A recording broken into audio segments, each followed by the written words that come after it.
வணக்கம், செல்வகுமார் பேசுகிறேன்.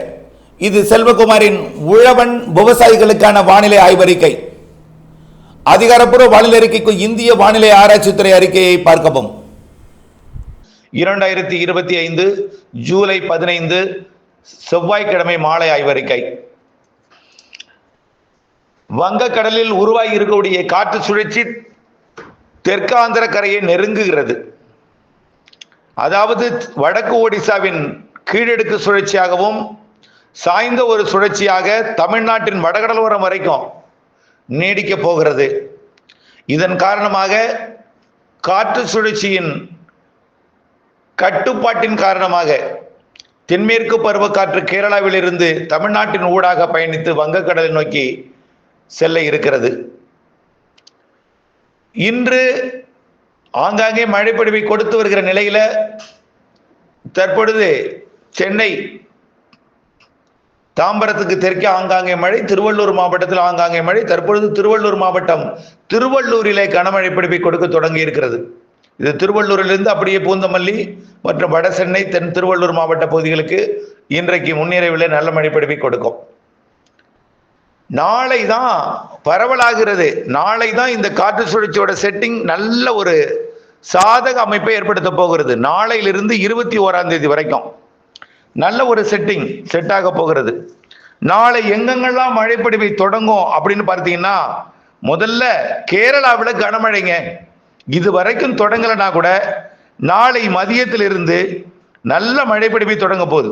நாளை காலையே தொடங்கும் கடலோர கேரளாவில்.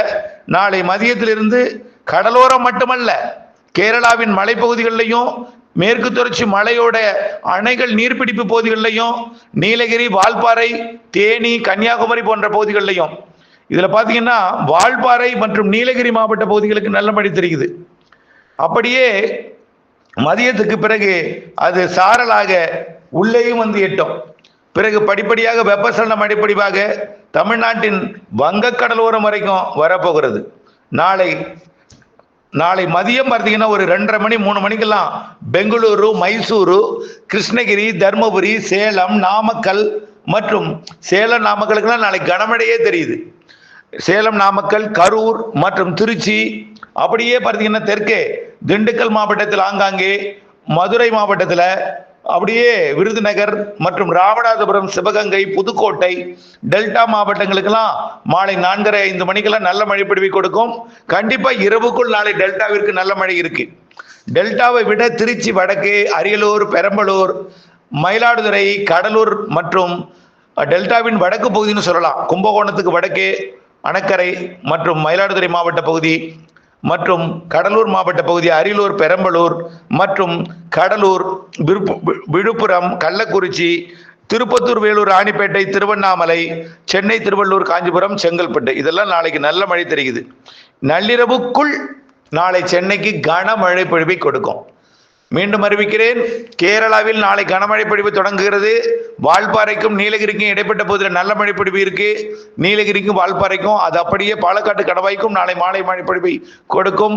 பிறகு கர்நாடகாவிலிருந்து வரக்கூடிய மழை மைசூரு, பெங்களூரு, கிருஷ்ணகிரி, தர்மபுரி மற்றும் ஈரோடு, சேலம், நாமக்கல்லாம் நல்ல மழை பொழிவை கொடுத்து வங்கக்கடலோரம் வரைக்கும், அதே போல மதுரை, விருதுநகர், ராமநாதபுரம் உள்பகுதி, புதுக்கோட்டை, சிவகங்கை, திண்டுக்கல் மாவட்டத்தில் ஆங்காங்கே, திருச்சி தெற்கு, திருச்சி வடக்கு, திருச்சி மையம், அரியலூர், பெரம்பலூர், டெல்டாவில் வடக்கு பகுதிக்கு நல்ல மழை இருக்கு. அப்படியே சென்னை வரைக்கும். சரி, சென்னை வரைக்கும் இல்லை, ஆந்திர பகுதிக்கும் மழை உண்டு. திருப்பதி மற்றும் ஆந்திர பிரதேசோட தெற்கு பகுதி எல்லாமே. நாளை 16ஆம் தேதி புதன்கிழமை. அப்புறம் இரவானா ஓய்ந்து விடும். மீண்டும் 17ஆம் தேதி அடுத்த மழைப்பொழிவு தொடங்கும். பெரும்பாலும் மழைப்பொழிவு எல்லாம் மாலை இரவு மழைப்பொழிவு தான் இருக்கும். 17ஆம் தேதி இதே போல அறிவிக்கப்பட்ட இடத்துல தென் மாவட்டங்களுக்கும் இருக்கு.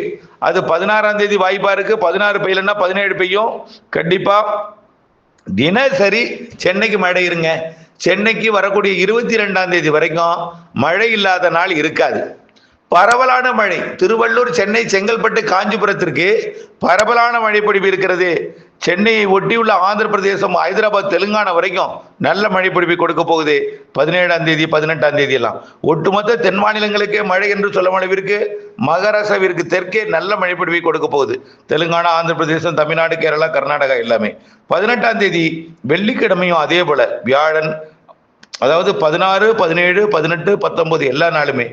இதுல 18ஆம் தேதி இரவு, 19ஆம் தேதி அதிகாலை வரைக்கும் கூட மழைப்பொழிவு தொடங்க வாய்ப்பு இருக்கு. ஏன்னா அன்னைக்குதான் அந்த காற்று சுழற்சி தீவிரமாக வங்கக்கடல்ல தமிழ்நாட்டு கரைக்கு மிக நெருக்கமாக ஒரு தீவிரமடையக்கூடிய சுழற்சியா இருக்கும். அதுக்கு அப்புறம் தான் அந்த சுழற்சி அப்படியே ஒடிசா பகுதியை நோக்கி, அதாவது ஆந்திர பிரதேசம் மற்றும் ஒடிசா பகுதியை நோக்கி நகர்ந்தாலும் மழை காற்று குவிதல் எல்லாமே வட தமிழ்நாட்டிலே இருந்து கொண்டே இருக்கும். வட தமிழ்நாட்டின் வட உள் மாவட்ட பகுதி, கர்நாடக எல்லையோர, ஆந்திர எல்லையோர அனைத்து வட உள் மாவட்டங்கள் வடகடலோர இருந்து கொண்டே இருக்கும். டெல்டாவிற்கும் அவ்வப்பொழுது கொடுக்கும். டெல்டாவை விட வடக்கு டெல்டாவை விட, தெற்கு டெல்டாவை விட வடக்கு டெல்டா கூட, வடக்கு டெல்டாவை விட அரியலூர், பெரம்பலூர், கடலூர் கூட, கடலூரை விட கள்ளக்குறிச்சி, விழுப்புரம், புதுச்சேரி கூட, அதை விட திருவள்ளூர், திருப்பத்தூர், வேலூர், ராணிப்பேட்டை, திருவண்ணாமலை, கள்ளக்குறிச்சி, விழுப்புரத்தை விட இந்த மாவட்டங்கள் கூட அதை விட கூடுதல் எங்கன்னா திருவள்ளூர், சென்னை, செங்கல்பட்டு, காஞ்சிபுரம் டாப் ரெயின் இருக்கும். அதை விட தெற்கு ஆந்திர கூட, ஒட்டுமொத்த ஆந்திர பிரதேசம், தெலுங்கானாவிற்கு கனமழை காத்திருக்கு தினசரி. கர்நாடகாவிற்கு உண்டு. கர்நாடகாவின் தெற்கு பகுதியை விட மைசூரு, பெங்களூரை விட கிருஷ்ணகிரி, தருமபுரிக்கும் நல்ல மழை தெரியுது. கிருஷ்ணகிரி, தருமபுரி அதை விட கூடுதலாக தான் கிழக்கே வர வர தீவிரமாகும். கிழக்கே வர வர அந்த மழைப்பொழிவு கூடுதலாக இருக்கும். கிருஷ்ணகிரி, தருமபுரியை விட திருப்பத்தூர், வேலூர் கூடுதலாக இருக்கும். திருவண்ணாமலை விட காஞ்சிபுரம் கூடுதலாக இருக்கும். காஞ்சிபுரம் விட ராணிப்பேட்டை மற்றும் சென்னை, திருவள்ளூர், காஞ்சிபுரத்துக்கு கூடுதலாக இருக்கும். அதான் செங்கல்பட்டு கூடுதலாக இருக்கும். ஆக இப்படி 22ஆம் தேதி வரைக்கும் இந்த மழைப்பொழிவு இருந்து கொண்டு தான் இருக்கும். 22ஆம் தேதி வரைக்கும் கண்டிப்பா. இதுல 20, 21 நல்ல ஒரு கனமழை பொழிவு தெரியுது. 22 மட்டும் இந்த நிகழ்வால தான் 22. அடுத்த நிகழ்வு அதோட தொடர்ந்துரும். தென்மேற்கு பருவமழை என்ன ஆக போகுதுன்னா 19லேருந்து ஒரு வலுவான தென்மேற்கு பருவமழையை கொடுக்க போகுது. நீலகிரி மாவட்டத்துக்கு வால்பாறை, காவிரி நீர்பிடி போதெல்லாம் 19லேருந்து அந்த மழைப்பொழிவு அப்படியே மாத இறுதி வரைக்கும் இருந்து கொண்டே இருக்குங்க. மாத இறுதி வரைக்கும் வலுவான மழைப்பொழிவு, குறிப்பாக வடகடலோரம்லாம் நிறைய மழைப்பொழிவு தெரிகிறது.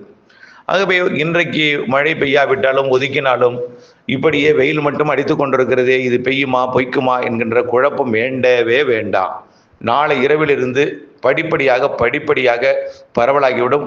ஒரு நாள் நாளை 16 ஒதுக்கினாலும் 17, 18 ஒதுக்காது. 19, 20, 21 எல்லா நாளும் மழை இருக்கு.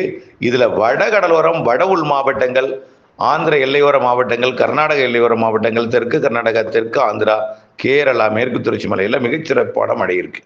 டெல்டாவை விட வடக்கேயும் வடமேற்கேயும் கிழக்கு மேற்கேயும் நல்ல மழைப்பொழிவு இருக்கு. ஆகவே இதை விட ஆகஸ்ட்ல இதை விட கூடுதல் மழை இருக்கு.